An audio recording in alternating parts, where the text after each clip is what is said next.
રાષ્ટ્ર નિર્માણ માટે સ્થાપેલી રાષ્ટ્રીય સ્વયંસેવક સંઘની સ્થાપનાના 100 વર્ષ પૂરા થતાં આ વર્ષે શતાબ્દી વર્ષ તરીકે તેની ઉજવણી કરવામાં આવી રહી છે।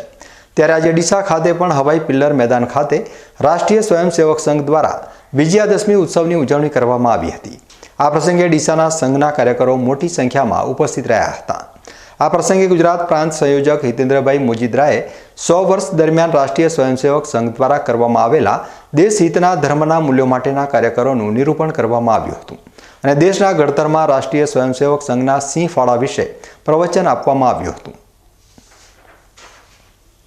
અધિકારી તેમજ સમાજમાંથી પધારેલ તમામ ભાઈઓ તથા બહેનોને પોતાના સ્થાન ઉપર બિરાજવા વિનંતી। ફક્ત આસન અને વ્યાયામ યોગ કરવાના છે, એમણે પોતાના સ્થાન ઉપર બેસી જવાનું રહેશે। બાકીના લોકો દંડ, ન્યુત અને સમતાના પ્રયોગ કરવાના છે।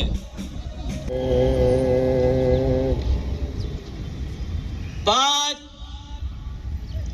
6 7 8 9